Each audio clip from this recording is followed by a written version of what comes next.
ఏపీలోని గ్రామీణ పేదలకు కేంద్రం నుంచి శుభవార్త వచ్చింది. ఇల్లు లేని పేదలకు సొంత ఇల్లు కల్పించాలన్న లక్ష్యంతో అమలు చేస్తున్న ప్రధానమంత్రి ఆవాస్ యోజన గ్రామీణ పథకం సర్వే గడువును కేంద్రం మరోసారి పొడిగించింది. రాష్ట్ర ప్రభుత్వం నుంచి వచ్చిన విజ్ఞప్తి మేరకు కేంద్రం ఈ కీలక నిర్ణయం తీసుకుంది. అయితే ఈసారి నవంబర్ 5 వరకు మాత్రమే గడువు ఇచ్చింది. PMAY పథకం కింద పట్టణ గ్రామీణ ప్రాంతాలు పేదలకు ఇళ్ల నిర్మాణానికి కేంద్రం నిధులు అందిస్తుంది. కానీ సర్వే గడువు ముగియడంతో చాలా మంది గ్రామీణ పేదలు తమ పేర్లు నమోదు చేయించుకోలేకపోయారు. దీనిపై సీఎం చంద్రబాబు స్వయంగా జోక్యం చేసుకుని కేంద్రానికి గడువు పొడిగించాలని విజ్ఞప్తి చేశారు. దీంతో కేంద్రం గడువు పొడిగిస్తూ నిర్ణయం తీసుకోగా రాష్ట్ర ప్రభుత్వం వెంటనే గ్రామాల్లో సర్వే తిరిగి ప్రారంభించనుంది.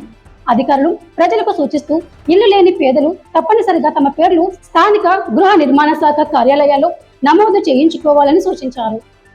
ఇప్పటికే రాష్ట్రంలో ఇల్లు లేని దాదాపు 5 లక్షల మంది పేదలు సర్వేలో తమ పేర్లు నమోదు చేయించుకోలేదని అధికారులు గుర్తించారు. ఈసారి గడువు లోపల నమోదు చేసుకుంటే వారి అర్హతలు పరిశీలించి త్వరలో ఇల్లు కేటాయింపు జరగనున్నాయి.